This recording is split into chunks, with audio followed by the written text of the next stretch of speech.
Okay, hi class. So this is the first case that we discussed when we were discussing about the constitutionality of the tribunals in India. And as you are aware that by way of the first 42nd amendment that was introduced after the recommendations of the Swearing Committee in the year 1976, Article 323A and 323B were inserted by the Parliament in the Constitution of India. Now, 323A is concerned about the service matters, that tribunals can be established for the service matters, and such tribunals can be established by the Parliament, and such tribunals can be for the union, or it could be for the states individually, or for one or two states.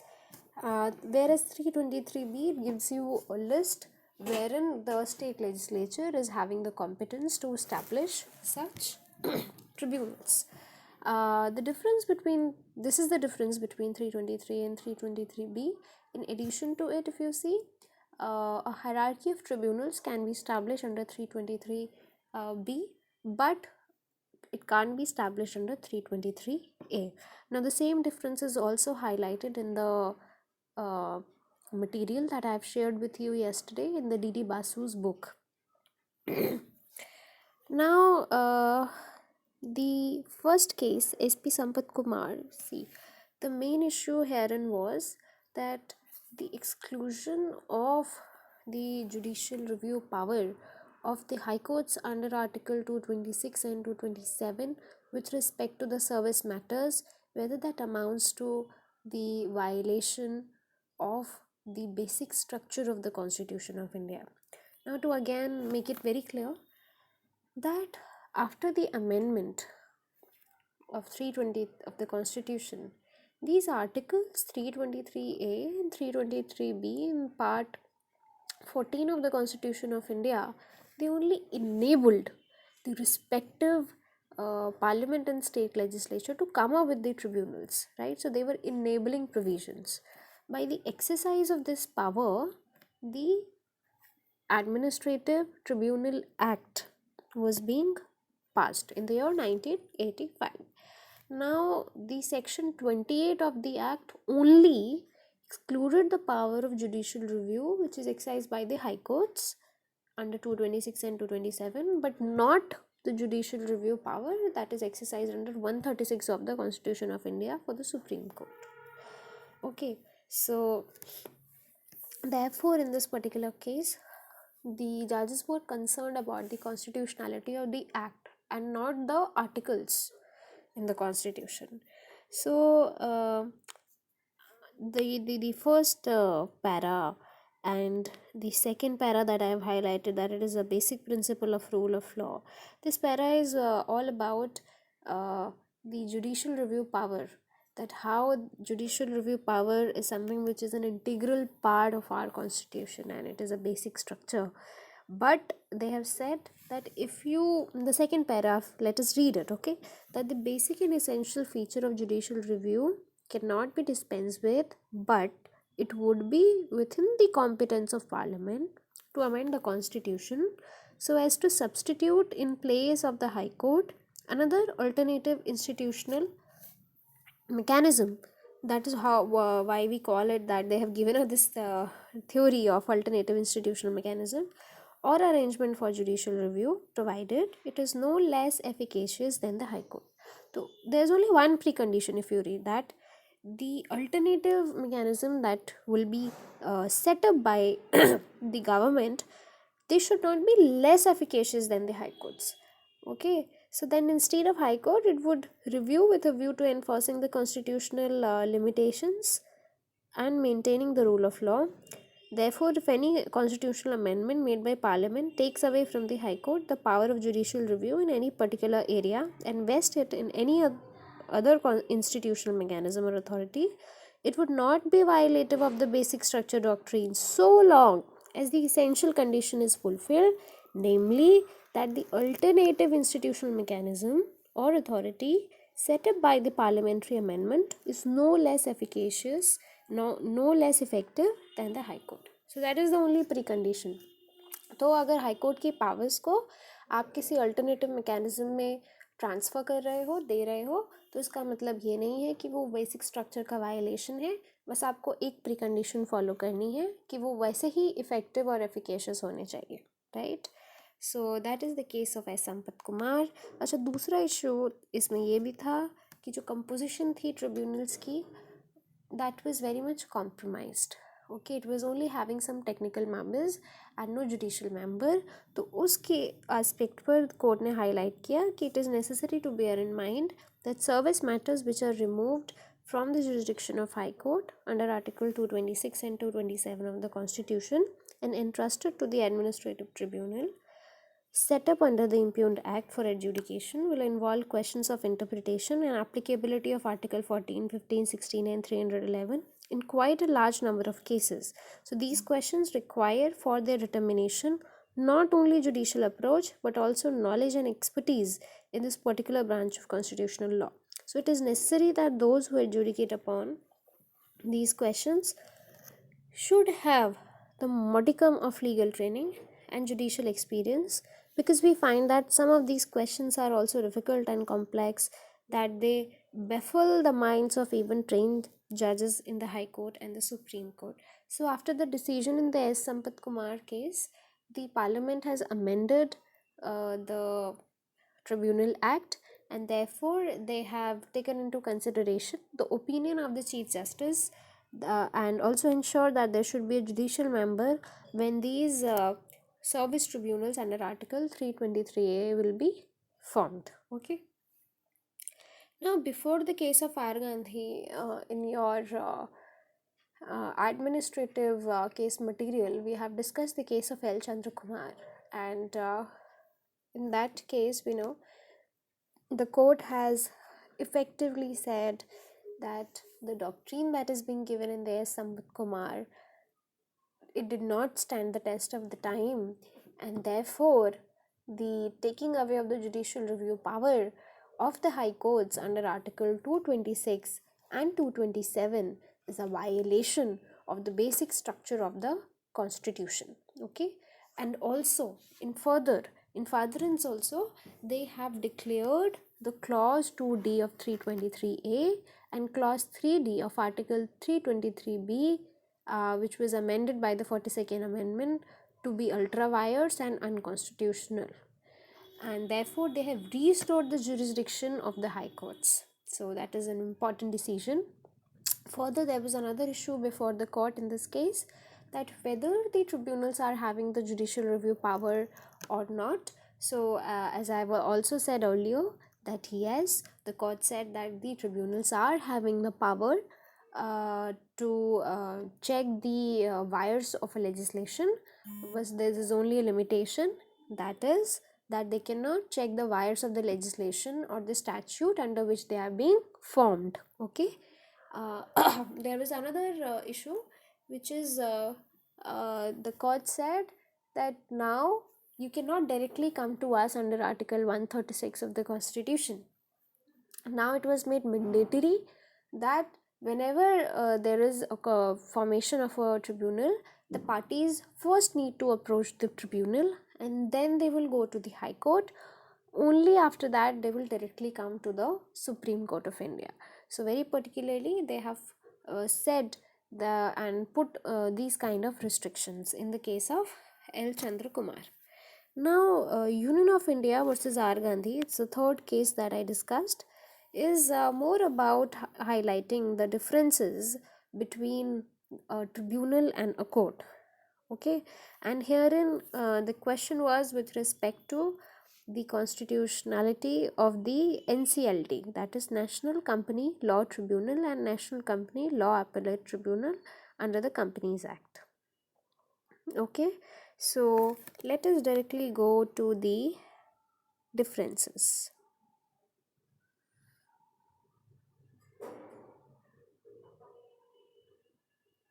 Here para 12, 13 and all this is about the differences, 14, 13, right?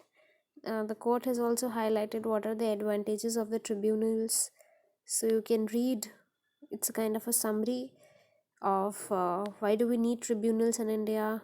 Okay. Then they have given certain suggestions with respect to achieving the independence of tribunals.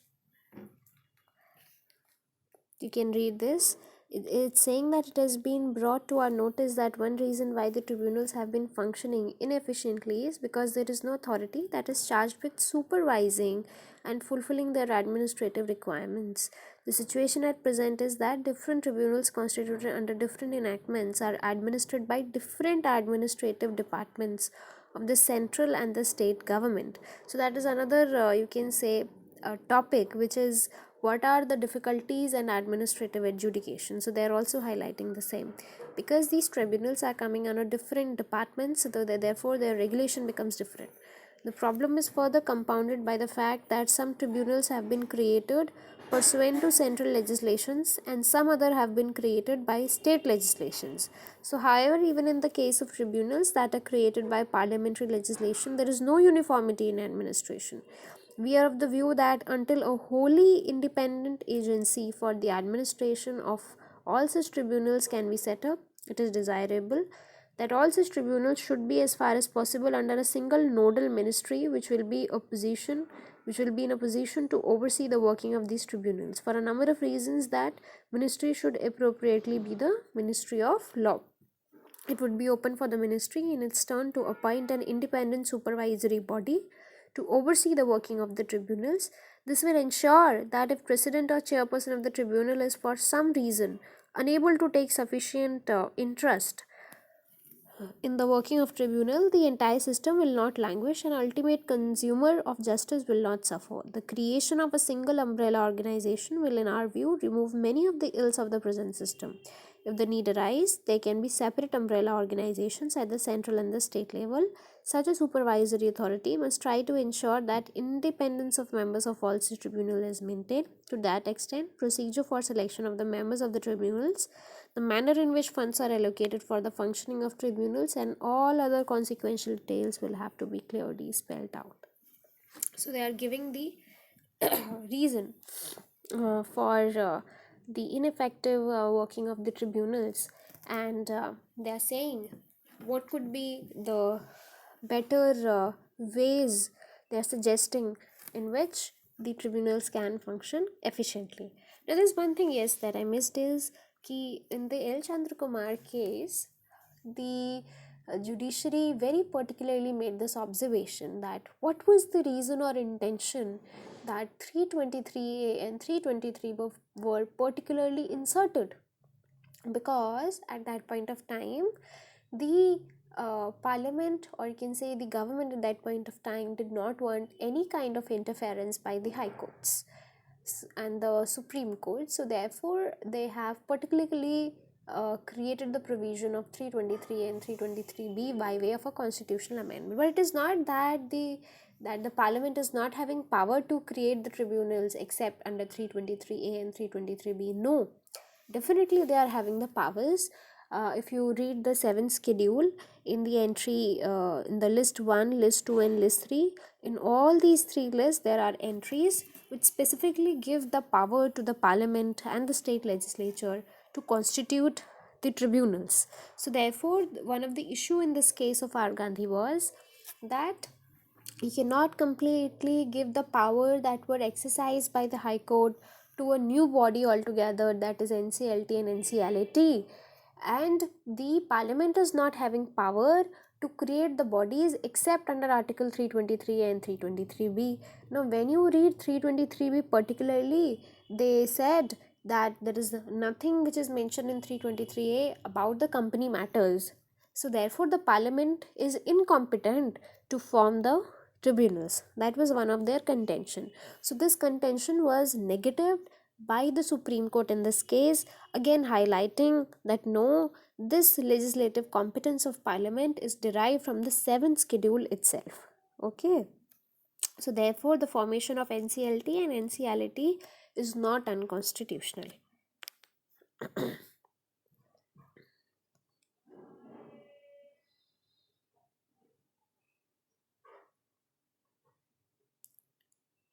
Okay, the third case rather the fourth case. Okay, the fourth case is the Madras Bar Association versus Union of India. In this case, there is a issue with respect to the formation of national tax tribunals and national tax appellate tribunal by way of the National Tax Tribunal Act of 2005. Actually, if you will read the case, the interesting part is that parties are trying to use the idea of constitutional conventions to challenge the validity of the act. Okay, so they are saying that since the time when we got independence, and even before the coming of the constitution, the powers of deciding the matters related to tax and customs was with the high courts, and therefore if you are giving such powers to some other body, then it is a violation of constitutional convention. And therefore they have taken such countries which have a similar functioning with that of India, and saying that they are also the Westminster countries. Okay, for example, they have taken the example of Canada and highlighted this particular issue. But definitely this particular contention was not being accepted by the court in this particular case. So let us read the second point, that whether the transfer of adjudicatory functions which is vested in the High Court to the entity, whether that violates the recognized constitutional convention.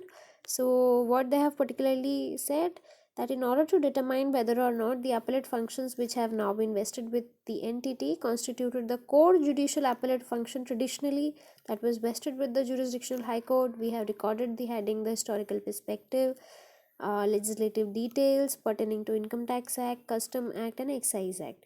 Now the jurisdictional high court would hear appeals on questions of law against orders passed by the appellate tribunals. It is therefore apparent that right from the very beginning, well before the promulgation of the Constitution, the core judicial appellate functions for adjudication of tax-related disputes were vested with the jurisdictional High Court. Now, the High Court have traditionally been exercising the jurisdiction to determine the questions of law under all the above text legislation.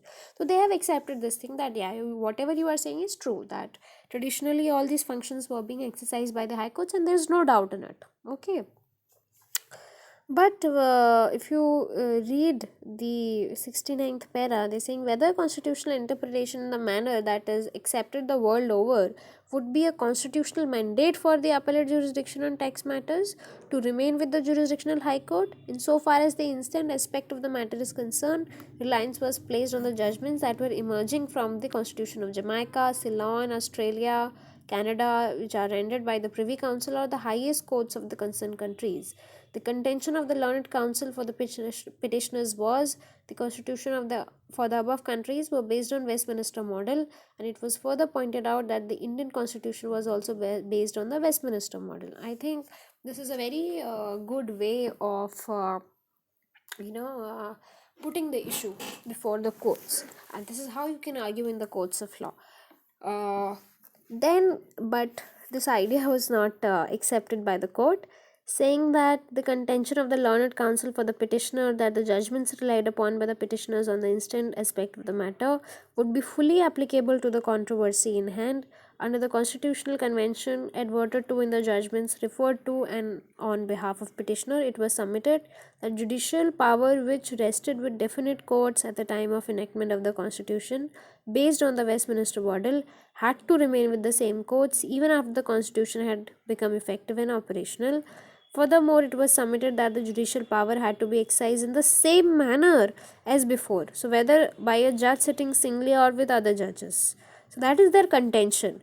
But 71 May they have given the answer that it is not possible for us to accept that under recognized constitutional conventions the judicial power that is vested in superior courts cannot be transferred to the coordinate courts and tribunals. So they are saying it is not possible for us to accept your contention, and it is not possible for us to accept that such power of high courts cannot be given to the other bodies. Okay, that is their first idea. Now if you come to the other page, it is now we shall deal with the second perspective, namely whether the provision of the Indian Constitution itself mandate that the tax issues at the appellate level must be heard by the concerned jurisdictional high court. So the parties are citing the proviso to Article 225 in their support, but that is also being rejected by the Supreme Court in this case, saying, if you read the proviso, it reads as, it is also apparent that the proviso thereto expressly mandates that any restriction to which the exercise of original jurisdiction by any of the high courts with respect to any matter concerning the revenue or concerning any act ordered or done in collection thereof was subject immediately before the commencement of the constitution shall no longer apply to the exercise of just such jurisdiction. Basically, 225 is about the original jurisdiction of the high court, and the proviso is trying to clarify that if there were any limitations that were put before the commencement of the constitution on the exercise of jurisdiction of the high court with respect to the revenue matters, the same shall not be applicable after coming into effect of the constitution of India. But the court here it has said that, see, this is with respect to the origin jurisdiction, and here we are talking of the appellate jurisdiction. So therefore you cannot say that the proviso of 225 will be applicable in this case. It cannot be applicable in this particular case as well. Okay, so therefore in this case the constitutionality of the entity and national NTAT, that is being upheld by the court. But with respect to the other matters, that for example section 15 of the Entity Act says that even the chartered accountants and the company secretaries can go before the courts of law and they can fight the cases. So that is being not accepted by the court, and it is being said that, see, the kind of matters which come before these courts, they involve a number of laws. For example, it could be your company law, your contract law, your property law, intellectual property, and other laws which require a legal acumen, and therefore these people are incompetent to present the cases. That is one. Then with respect to the other sections, like section 5, section 5 basically says that what all could be the matters, uh, for example with respect to the transfer of the people, their appointment, and their jurisdiction that they'll be exercising. All these aspects you will see, you will read in para 81 that it is having the interference of the central government. So therefore all the subsections of section 5, 2, 3, 4, 5 of section 5 were declared unconstitutional by the court. Similarly, if you see section 6, which is about the appointment of the accountant members and technical members of the appellate tribunals to the entity, which is in clear violation of the constitutional conventions recognized by the courts the world over. They are saying, see, if you are placing the National Tax Appellate Tribunal in the same shoe in which the high courts, then in that case you need to follow all the procedure that is being followed by the high courts, or at least what is the composition of the high courts, you need to comply with it, right? So therefore you cannot have only technical members to decide the cases.